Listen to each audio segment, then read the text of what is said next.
फिर हम इसी तरह से एक्यूरेसी और प्रिसीजन को चेक करते हैं। तो आपने ये देखना है कि ये ऑब्जर्व्ड कंट्रोल कंसंट्रेशन है, आप देख रहे हैं वर्टिकल एक्सिस पर, और टाइम देख रहे हैं नीचे आपके जो है हॉरिजॉन्टल एक्सिस पर। और आप देख रहे हैं कि अगर वंस ये क्या है, मीन वैल्यू है, मीन है ये, और मीन से आप देखें कि कितना आप डेविएट हो रहे हैं। और अगर आप 1 स्टैंडर्ड डेविएशन से +1 स्टैंडर्ड डेविएशन, ये माइनस स्टैंडर्ड डेविएशन है, के बीच में ही अगर आप डेविएट कर रहे हैं तो आप कंट्रोल लिमिट्स में हैं। लेकिन अगर आपको एक्यूरेसी प्रॉब्लम होगी तो क्या होगा, एक ही तरफ आप शिफ्ट होते जा रहे हैं। मीन्स आप ना देखें कंट्रोल लिमिट से बाहर जा चुके हैं, लेकिन पैटर्न क्या है, एक ही तरफ आपका कंटिन्यूअस आ रहा है, कंसेक्यूटिव वैल्यूज़ आ रहे हैं कंट्रोल के। जो अभी मैंने आपको बताया इंटरनल क्वालिटी कंट्रोल में, इंटरनल क्वालिटी कंट्रोल में एक ही तरफ सारी वैल्यूज़ आ रही हैं, मतलब है ना, आप रन कर रहे हो जो कंट्रोल की वैल्यूज़। तो इस तरह के एक्यूरेसी प्रॉब्लम हो रही है, यानी कि सिस्टमैटिक एरर की तरफ ये इशारा कर रहा है। प्रिसीजन प्रॉब्लम है, मतलब कि कभी आप देख लें कि जिग जैग आ रहा है, कभी आप देख लें कि कंट्रोल लिमिट यहाँ इस साइड आ रहा है, कभी इधर आ रहा है, कभी इधर आ रहा है, कभी इधर आ रहा है, मतलब ये एक रैंडम चेंजेस आपको नज़र आ रहे हैं। तो इस तरह से जब कुछ देखने को मिलता है, ये आप लेवे जेनिंग्स चार्ट में ही आप वेस्टगार्ड रूल जब समझ लेंगे और इन चीज़ों को जब आप समझ लेंगे तो हमें लेवे जेनिंग्स कंट्रोल चार्ट को समझना आसान हो जाएगा कि हमने एनालिसिस के दौरान क्या गलती करी है, उसको हम डिटेक्ट कर सकते हैं। तो प्रिसीजन अगर प्रॉब्लम हो रही है तो ये क्या शो करता है, ये रैंडम एरर की तरफ इंडिकेट करता है। तो इसी तरह से ट्रेंड्स होते हैं और शिफ्ट्स होते हैं। ट्रेंड्स में आपने देखेंगे कि आप क्या हो रहा है, एक ग्रेजुअल चेंज हो रहा है, धीरे धीरे चेंजेस आ रहे हैं। और शिफ्ट में आप देखिए कि एक सडन चेंज आ रहा है। तो जब ये सडन चेंज की बात मैं बोलूँ, शिफ्ट की बात करूँ, तो रैंडम एरर को शो करता है। और जब ये ग्रेजुअल चेंजेस की मैं बात करूँ, ट्रेंड जो हो रहा है, ये सिस्टमैटिक एरर को शो करता है। तो इस तरह से आपने भी समझना है वेस्टगार्ड मल्टी रूल चार्ट्स क्या होते हैं। तो वेस्टगार्ड मल्टी रूल चार्ट में जैसे हम 30 डेज़ का कंट्रोल लगाया हमने अपनी लैब में, मतलब इंटरनल क्यूसी, जो कि बाद में हम एक्सटर्नल क्यूसी के लिए अदर लैब्स में, अदर एजेंसीज़ को, NABL को जैसे सबमिट करेंगे, तो हम क्या करेंगे, ऐसे 30 डेज़ तक हमने रन कर लिया। हमने रन नंबर्स हमारे क्या हैं, हमारे ये हॉरिजॉन्टल एक्सिस पर है, और वर्टिकल एक्सिस पर है ऑब्जर्व्ड कंट्रोल का कॉन्सेंट्रेशन। और आपने ये देखना है ये क्या है, मीन है। और उसके अलावा ये जो वैल्यूज़ आपको दिख रहे हैं ऊपर साइड में क्या है, +1 standard deviation, +2 standard deviation, +3 standard deviation. और मीन के नीचे जो है -1 standard deviation, -2 standard deviation and -3 standard deviation. ठीक है। तो इसी तरह से अब हमें रूल समझना है, कुछ सेट ऑफ रूल्स हैं जिसको हम समझ लेंगे तो हमारे लिए लेवे जेनिंग्स चार्ट समझना बहुत इजी हो जाएगा।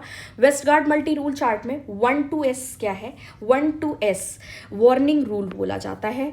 1 to S मीन आपने देखना है कि जो आपने 30 डेज तक रन किया, सपोज हम 30 डेज़ का एक एग्जाम्पल ले रहे हैं, और 30 डेज़ तक हमने क्या किया, इंटरनल क्यूसी को रन किया, हर दिन हम कंट्रोल लगा रहे हैं, सपोज हम ग्लूकोज का ही कंट्रोल लगा रहे हैं, और हमने क्या देखा कि एक दिन एक वैल्यू आपको 2 स्टैंडर्ड डेविएशन से ऊपर नज़र आ रही है, मींस 1, इसी से इसका नाम डिराइव हुआ है 1 to S, मींस एक कंट्रोल की वैल्यू 2 स्टैंडर्ड डेविएशन में से ऊपर दिख रही है।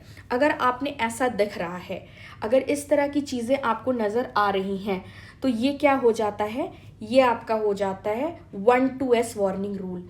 ये हम इसे हम वार्न करके बस छोड़ देते हैं, और फिर हम चेक करते हैं कि कहीं हमारे कंट्रोल या कैलिब्रेट करने में कोई प्रॉब्लम तो नहीं हो गई है, उस तरह से। तो हम इसे ना चेक करते हैं, उस जगह हम चेक करते हैं। तो आपने ये ध्यान रखना है 1 to S रूल क्या होता है।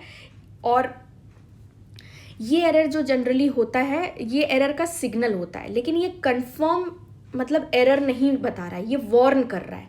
तो हम ना इसे रिजेक्ट नहीं करते, इसीलिए हम इसे रिजेक्शन रूल नहीं बोलते हैं, इसे हम सिर्फ क्या बोलते हैं, वार्निंग रूल बोलते हैं। तो क्योंकि सिर्फ एक बार ही मतलब आया है ना, +2 स्टैंडर्ड डेविएशन को क्रॉस किया है, तो ये नॉर्मल वेरिएशन भी हो सकता है, इसलिए तुरंत रन को रिजेक्ट हम नहीं करते। देन आता है दूसरा rule is 1-3S। 1-3S rule क्या होता है, जब आप देखें कि एक कंट्रोल वैल्यू, चाहे वो पॉजिटिव, इसमें भी आपने ध्यान देना, चाहे वो पॉजिटिव साइड में 2 स्टैंडर्ड डेविएशन के बाहर गई है या फिर माइनस साइड में गई है 2 स्टैंडर्ड डेविएशन बाहर, अगर एक वैल्यू गई है तो हम वार्न करके छोड़ देंगे, रिजेक्ट नहीं करेंगे। लेकिन आपने यहाँ ध्यान देना है, अगर एक वैल्यू किसी भी साइड में चाहे वो आपके किस साइड में हो, आपके 3 स्टैंडर्ड डेविएशन के साइड में हो, या फिर आपके +3 स्टैंडर्ड डेविएशन या फिर -3 स्टैंडर्ड डेविएशन के साइड में हो, कि तो एक वैल्यू अगर जाती है तो इसका मतलब है कि इतना बड़ा डेविएशन कैसे हो गया। ये नॉर्मल वेरिएशन से नहीं पॉसिबल है, जैसे अभी वहाँ हो रहा था। मतलब सिस्टम में कोई सीरियस एरर है। मतलब मोस्टली ऐसा कब होता है, रैंडम एरर की वजह से होता है, कभी कभी सिस्टमैटिक एरर की भी वजह से होता है। लेकिन एक ही वैल्यू अगर सडनली बहुत ही ज़्यादा शिफ्ट हो गई हो ना, तो ये ज़्यादातर इम्प्रिसिजन को शो करती है, रैंडम एरर को शो करती है। इसीलिए इसका नाम क्या पड़ा है, 1-3s, मतलब एक वैल्यू 3s के बाहर चली गई है। तो इस तरह के केसेस को हम क्या करते हैं, हम रिजेक्ट कर देते हैं। और रिजेक्ट करने के बाद हम इसमें क्या करते हैं, रन को रिजेक्ट करते हैं, क्वालिटी कंट्रोल को दोबारा रन करते हैं और चेक करते हैं कि पिपेटिंग में कहीं कोई एरर तो नहीं आ रही, या फिर इंस्ट्रूमेंट इश्यू तो नहीं है, या फिर रिएजेंट में कोई प्रॉब्लम तो नहीं है, हम ये देखते हैं। देन आता है 2-2s रिजेक्शन रूल। अब आपने देखना है कि इसका नाम क्या है, 2-2s मीन्स पॉजिटिव या फिर नेगेटिव साइड में आपने देखना है कि 2 वैल्यूज अब आ गई हैं। हमने पहला रूल जो वार्निंग रूल देखा था उसमें 2 स्टैंडर्ड डेविएशन से सिर्फ 1 वैल्यू बाहर गई थी। अभी आप यहाँ देखेंगे कि 2 वैल्यूज क्या हैं, कंसेक्यूटिव वैल्यूज जो हैं वो 2 स्टैंडर्ड डेविएशन के बाहर गई हैं। ठीक है, तो जब लगातार 2 बार लगातार ऐसे ही एक ही डायरेक्शन में शिफ्ट आप देख रहे हो कभी भी, तो ये पैटर्न, ये जो होता है ये चांस नहीं होता है ना। इसका मतलब है कि सिस्टम में बायसनेस आ गई है। और आपको पता है जब भी बायसनेस में कोई भी प्रॉब्लम आएगी, मींस एक्यूरेसी में कोई प्रॉब्लम आएगी, यानी कि सिस्टमैटिक एरर होगा। तो हम इस तरह से क्या करेंगे, रन को रिजेक्ट कर देंगे और चेक करेंगे कैलिब्रेशन को, रिएजेंट्स को और इंस्ट्रूमेंट को। ठीक है, हो सकता है लाइट सोर्स भी वीक हो गया हो, रिएजेंट का डेटोरिएशन हो गया हो। ठीक है, स्पेक्ट्रोफोटोमीटर के लाइट सोर्स भी वीक हो जाने की वजह से ऐसा हो सकता है।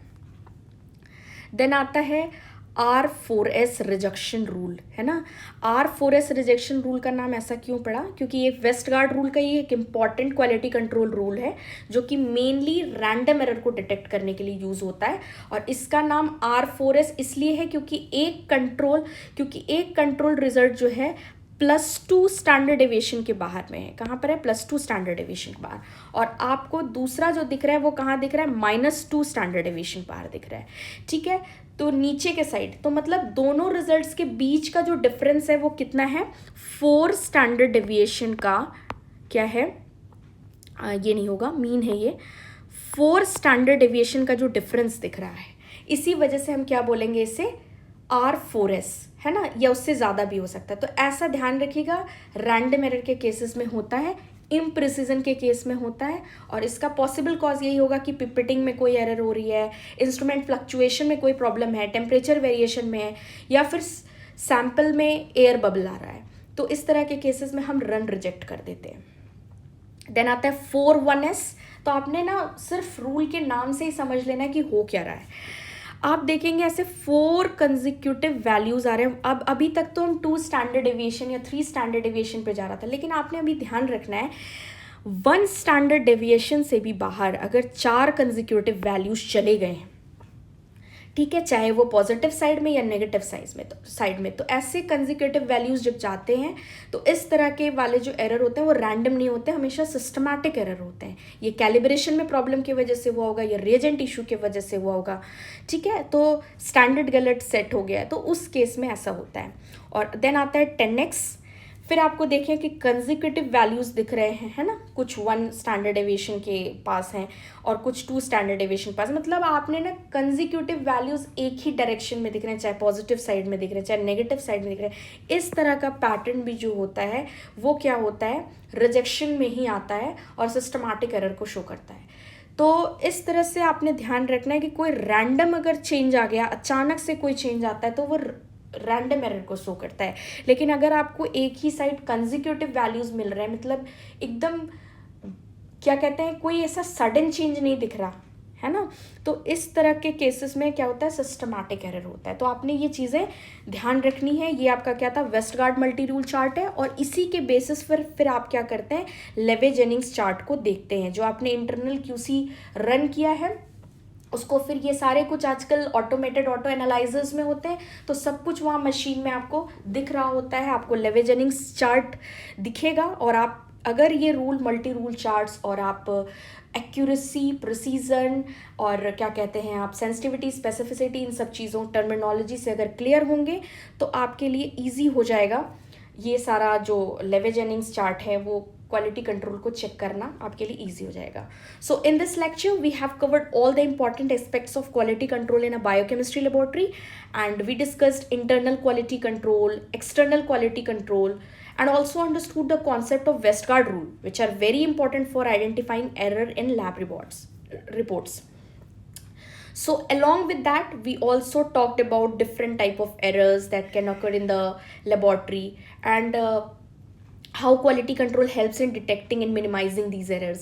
So I hope this session has made the topic clear, simple and easy for your exams, and this is a very important topic, so make sure you revise it well. And if you found this lecture helpful, don't forget to like, share and subscribe to Sai Medical Biochemistry for more such conceptual and exam oriented videos. Thank you so much for watching. See you in the next lecture.